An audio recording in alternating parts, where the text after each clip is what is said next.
यता रिच पार्कपट्टि चाहिँ है यतिको काम चाहिँ चल्दैछ, प्रोग्रेस हुँदैछ। यहाँ यता नानीहरूलाई खेल्ने पनि बनाइदिनु हुँदो रहेछ है। यो साइडमा तपाईँहरूले देख्नुहुन्छ यो जिम टाइपको रहेछ है,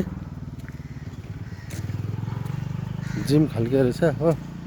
र यहाँ फिटिङ हुँदैछ।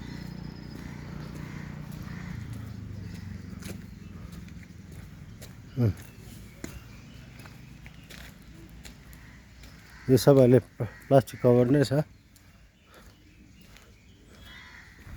र यतातिर नि के रहेछ। र यो जग्गालाई चाहिँ वाइटल भन्छ है। यहाँ केटाहरू एकदम पसिना चुहाउँदैछ रनिङ गरेर। यहाँ हाम्रो गाउँको दाजुहरू हुनुहुन्छ। यहाँ वाइटल आइपुग्यो है। यता यो साइडमा चाहिँ रिच पार्क हो। यो साइडमा यतिको चाहिँ फुटपाथहरू है बनिँदै जाँदैछ। र पहिला चाहिँ यो जग्गामा गाडी पार्क हुन्थ्यो है।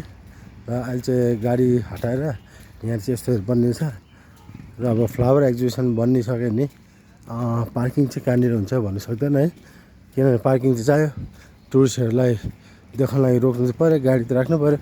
र यत्रो ठुलो फ्लावर एक्जिबिसन बनिँदैछ र त्यसको लागि गाडी चाहिँ थुप्रै आउँछ। र त्यसको लागि पार्किङ चाहिँ अलिक ठुलो एरियामा चाहिन्छ है। र यहाँ तपाईँहरूलाई अलिक माथिदेखि देखाइदिन्छु कतिको चाहिँ यहाँ माथिबाट पनि बन्दैछ फ्लावर एक्जिबिसनको। छोकगेल थाल्देन सेन्जुप नामगेल मेमोरियल पार्क है। यो पार्कको नाम चाहिँ हामीले चाहिँ रिच पार्क भन्थ्यो पहिला। र यो चाहिँ यहाँनिर है यति प्रोग्रेस हुँदैछ। यहाँ माथि सिसा लगाएको है।